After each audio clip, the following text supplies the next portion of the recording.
Hi there, welcome to Padilla Family Homestead.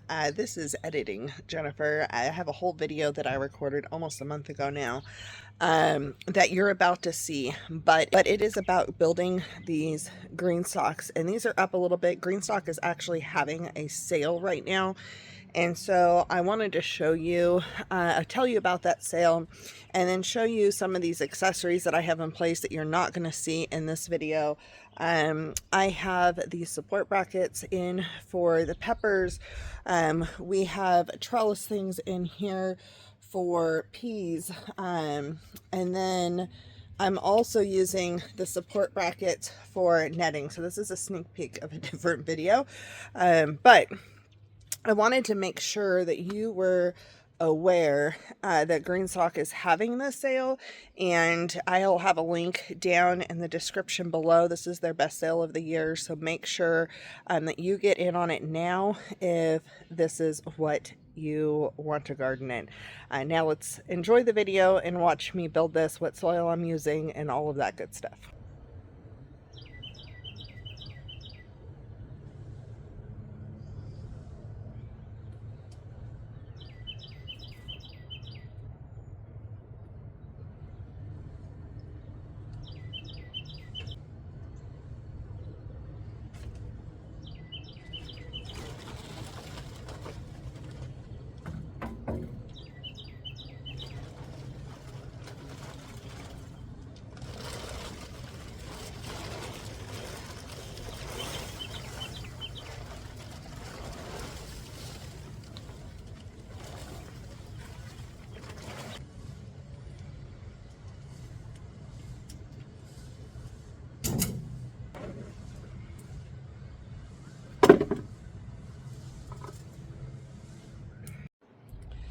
Welcome back to the Padilla Family Homestead. We are outside. Oh, you see the side of my husband's head. Can you wait, honey? Hi. We're outside this morning. We've got a day between storms, and we are getting green stalks set and ready to go. I filled a few previously, and now I'm filling the rest. So I'm going to show you the new ones that I have and kind of what we're doing, our setup. So my husband is down there. This is our, that's our stone that we've had previously, those stacks. So he is in the middle of cleaning those and spraying them down, getting spider egg sacs and stuff off. I emptied those a few weeks ago. So we have one leaf and two original green stalks in the stone. Then we bought 4 green stalks during GreenStalk's a big sale in, I want to say it was October.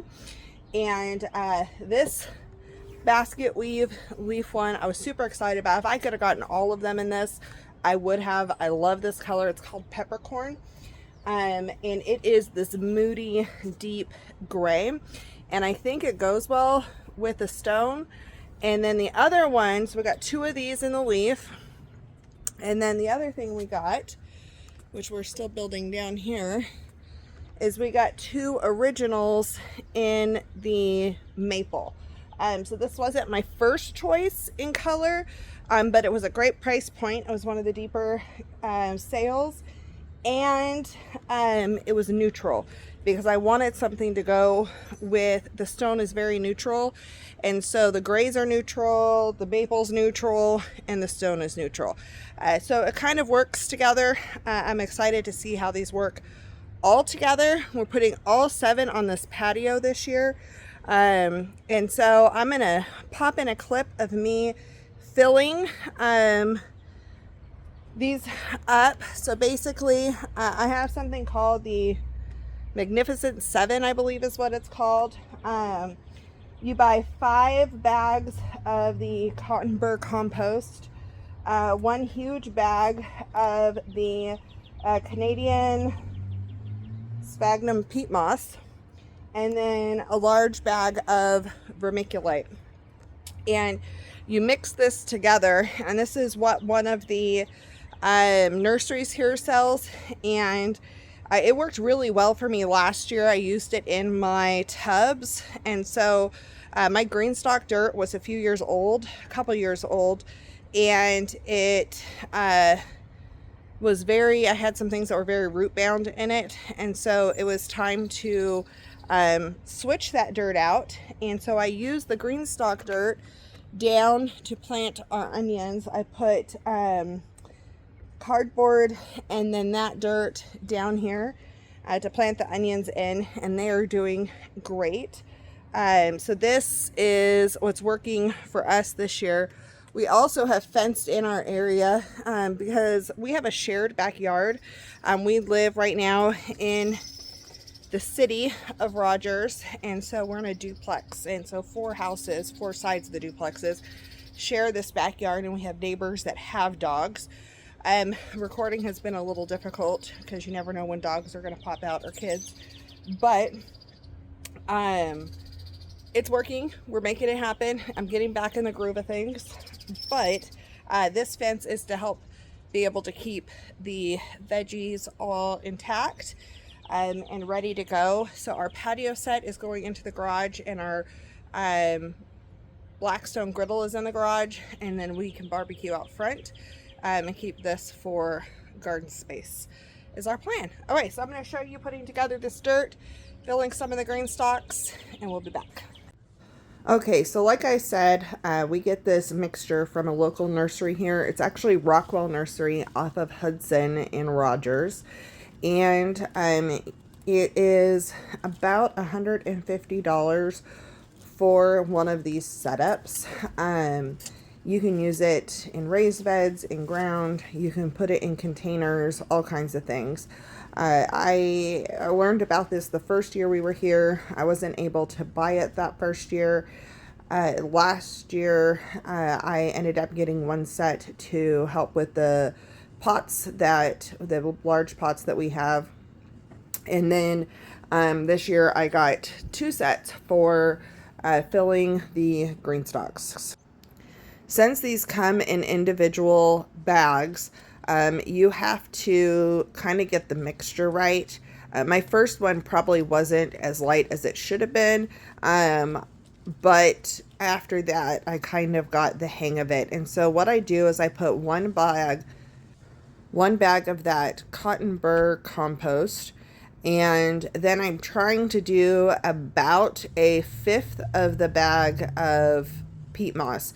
Now this gets difficult because I only have this wheelbarrow to put this stuff in, and I think I needed something slightly bigger, so I had room to mix, but this works. So I always seem to not get all of the cotton burr compost mixed into the peat moss and vermiculite. The stuff on the bottom of this wheelbarrow still is there at the end.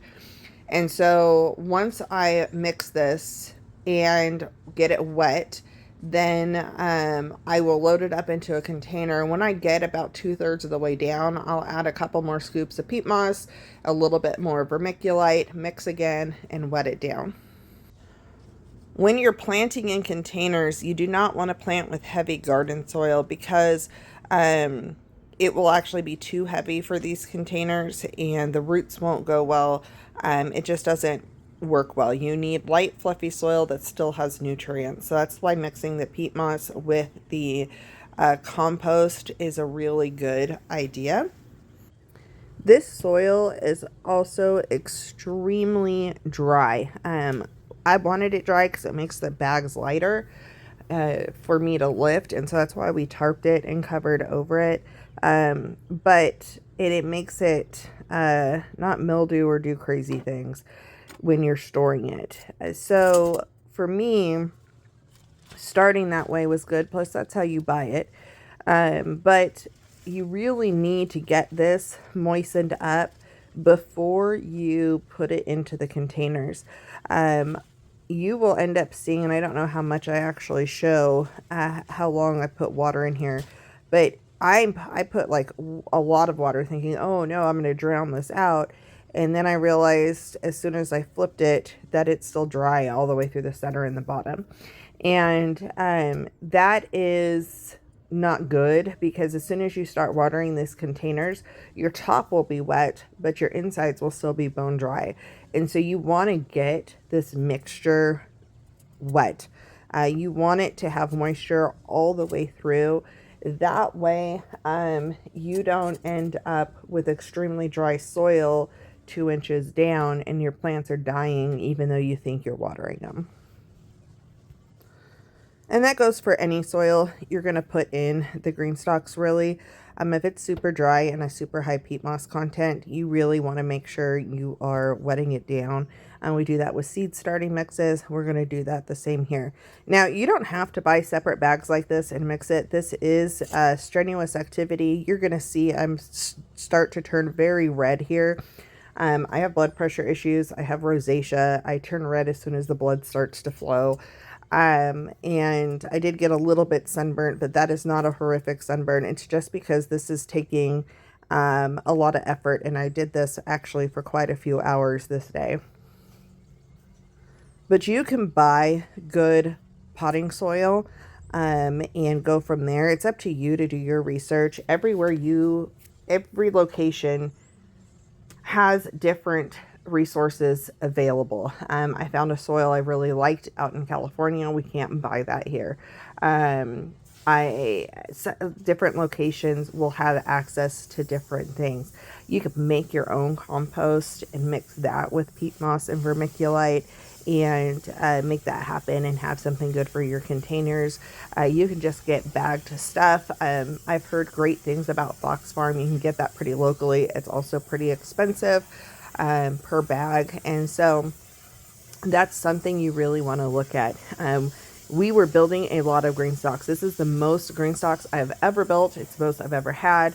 So 7 is quite a bit, and each one of the tiers of the regular leaf that you see in this maple takes about 1 cubic foot of soil. Then the leaf tiers, those peppercorn gray ones in the background, those take about 0.75 of the cubic feet of the potting soil. I also knew that I was planting with baby seedlings and not a bunch of nursery starts. Nursery starts have a lot more soil in them, and so you have a little bit more room for leeway when it comes to filling these. But my starts are very small, just in the seed starting little plugs, and that is going to not have a lot of dirt added in, and you really want these containers full for good success rates. So I really made sure that I filled these tiers extremely full. I will also say I'm wearing a face covering because this vermiculite flies all over the place. The peat moss is super light. It flies all over the place. And I did a lot of loads. I want to say I did like 6 or 7 loads in the GreenStalk this day, and I would have inhaled a lot of peat moss, vermiculite, and even cotton burr compost. And so as I'm mixing, I'm making sure that I'm wearing that. As I'm shoveling, I'm making sure I'm wearing it. When I was spraying the water, if you spray really hard with like a hard stream on it, it's just going to poof this stuff up and it goes up in the air, which this nozzle that I have right here really is not great. We ended up switching this nozzle out. It's just what I could find. So I can only spray wide or press the handle and go as a harder stream. I now have one where I get to choose mist or spray or cone or whatever on it. But if you think you've put enough water in here, put more. Stir and then put more. I get a lot of questions sometimes on why I choose to grow in green stalks, and it's because I can grow so many things. I'm actually planting out 234 pockets. That's what I have currently planted out in these green stalks that I'm building today for you. And that is an insane amount of food that I can grow. That would take a huge amount of square foot space if I were to do those in bed in the ground or in a raised bed. This allows me to grow peppers and beans and herbs and flowers and teas and all these things in these planters that I would not be able to because I just don't have the space to, and I can't put a bunch of in-ground beds in here while I'm renting. So it gives me a lot of bang for my buck and a lot of bang for my space. And the watering system is incredible. And overall, the pest pressure is different. You still deal with slugs and snails, which I'm going to show you a clip here in a second about that. You still have moths and caterpillars that try to attack. But I don't deal with the same amount of roly-polies, pincher bugs, things like that, that you deal with in ground or even grubs, things along those lines. So there's payoff. There's always pros and cons to everything, but it's definitely worth looking in for. I'm super passionate about these. These towers are different than any other towers that I've tried to grow in because of their watering system and how well they actually hold up. We have had multiple storms since I have built these, with hail and higher winds, and they have done great so far. So let's go into how to protect your planters from slugs. So all my bases are these ultimate spinners now. I previously had 2 ultimate spinners with no wheels, and I had a couple of the original bases that just roll. And so what I did was, after we got these, I went ahead when these ultimate spinners were on sale. I got 5 ultimate spinners.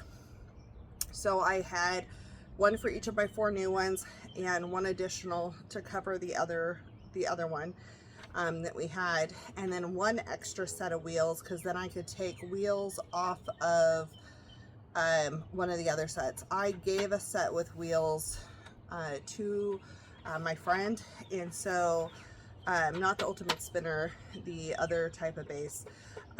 Otherwise I could have used those wheels, but that is what it is, and it's blessing them, so that's a good thing. So all of the GreenStalks this year will be on ultimate spinners with wheels, and what that allows you to do is, one, the whole GreenStalk spins super easy without having to take the brakes off and actually move it. So you can rotate it and get different sides of the sun and so forth, and for harvesting purposes. The other thing is the wheels allow you to maneuver. So if we were going to have a crazy storm come in, which is not impossible here, I could push these in closer to the house so they're closer together.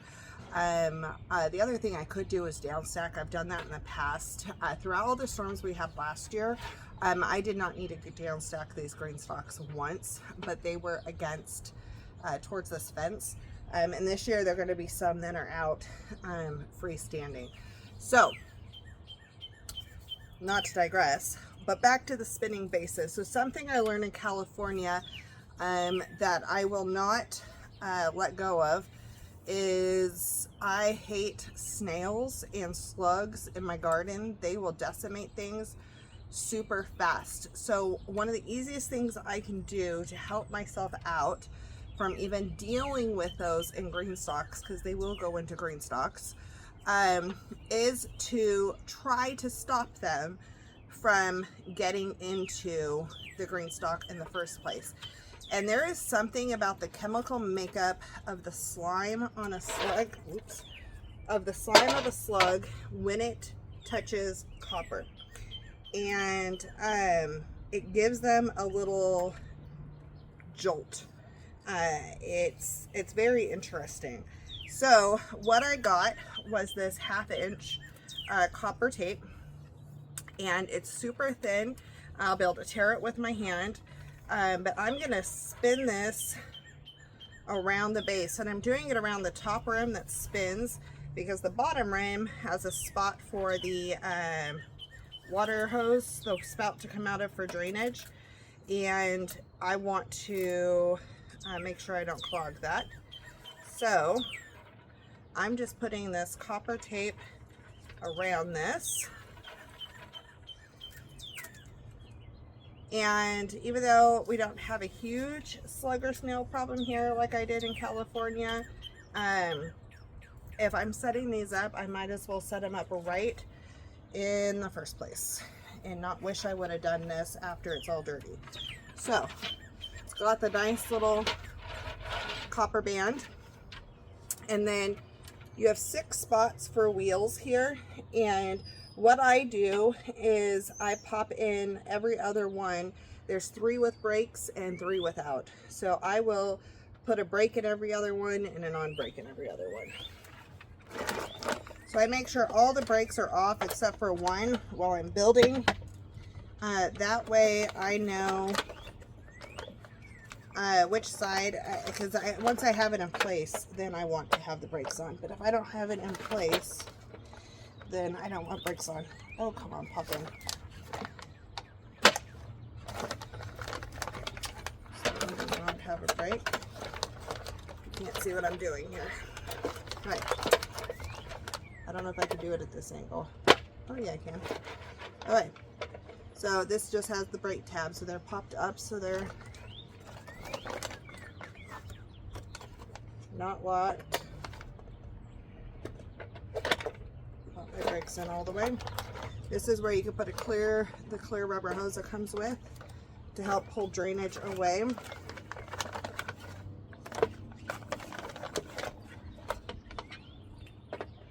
My last one with the brake,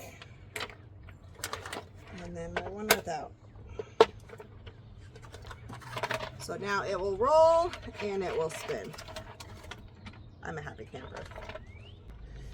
So I have my locked brake pointing out here, so it's easy for me to access right now.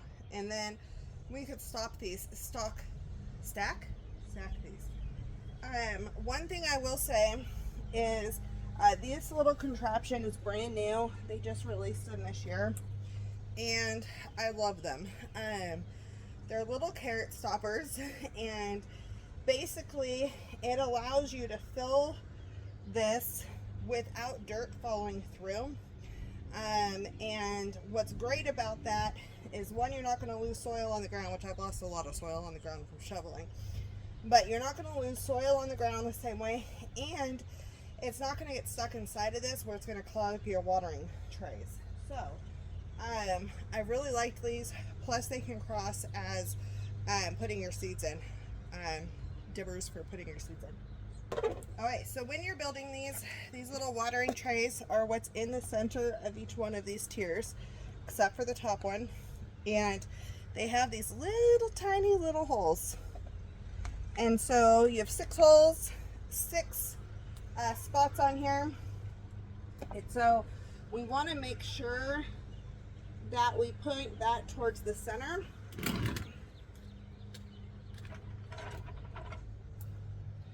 Heavy because I added water to them first. I want these to get locked in. There you go. So this tier is locked in, and it's ready for me to put the next tier on. Now it's important that you fill these full because that puts the pressure in here to spread these out so they stack correctly. You also want to make sure you're not dropping a bunch of dirt in here.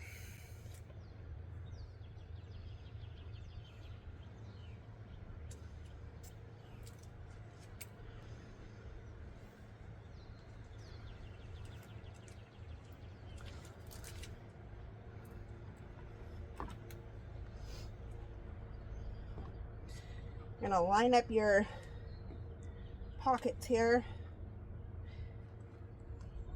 Come on. There we go. Make sure it's totally slid in.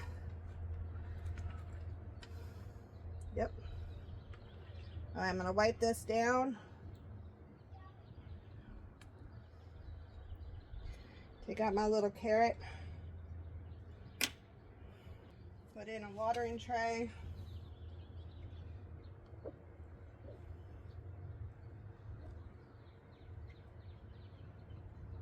want to make sure those are pointing towards the middle because that's what's going to water your roots.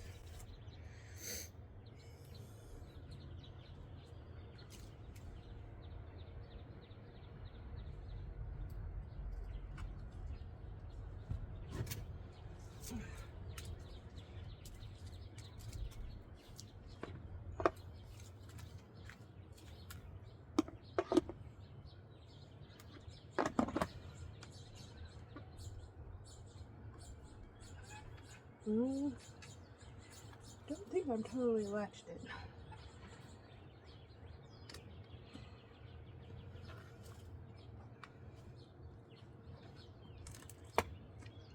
Okay.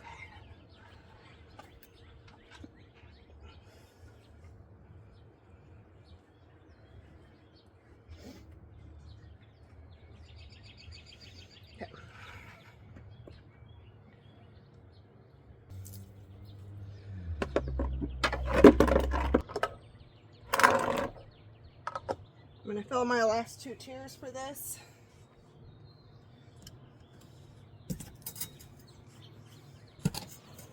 Hopefully I have enough dirt for both of these.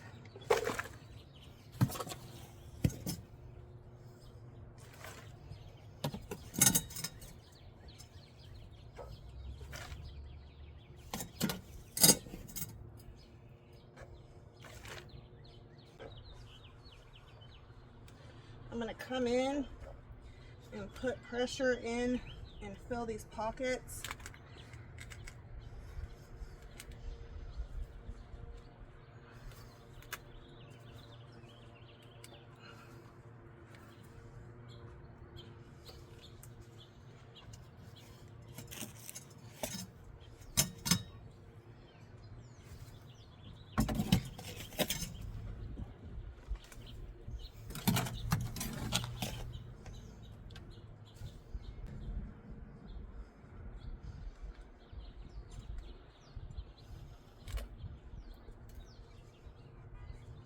You do want a little bit of a rim here for the water reservoir for these middle tiers, but not that much.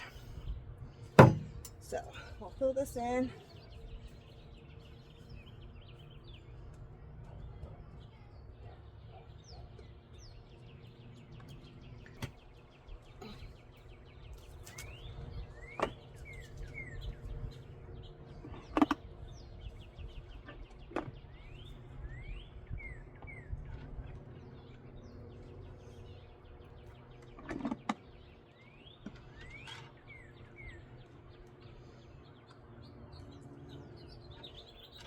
The biggest ways to make sure these don't tip in storms is to make sure that they are really clipped in.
Okay, so it is a couple days later or a day later. We are all built. Um, we had some rain come through, but I want to kind of show you the setup here. I ended up running out of dirt for this container, so I'm missing 2 tiers on this leaf planter, which is fine. I have a lot going on here, so being down 2 tiers isn't going to be a killer. This is going to be a flower. I forgot how I'm pointing here. A flower GreenStalk. So that's going to be super fun in the middle of all this. So this one is going to be a pepper GreenStalk. This one is going to be beans and some more peppers. In the back, I have some herbs and flowers and edible flower things and some eggplant and dill. And then this taller tower by the door, that one's going to have, got to remember everything I'm doing here. That one's going to have a lot of basil. It's going to be like a high basil count planter here. And then over here, these 2 peppercorn ones, these are going to be, we have another storm system rolling in pretty soon. These are going to be hopefully covered in netting. I bought a netting last year that I ended up not using yet. And so this is going to be on my greens and hopefully under net to stop the cabbage moths which are the white butterflies, from getting into this. I also have been bringing out my seedlings, hoping to get them started to be hardened off. If you put them right out in the sun, right after they've been germinated, they're going to sunburn. Just like our skin, we need to get accustomed to being outside. These plants need to, otherwise they won't take in the photosynthesis and they will end up dying. So over the next week, I'm going to be pulling these out and then planting here and there depending on what's going on. So that's it for this video. The wind's starting to pick up.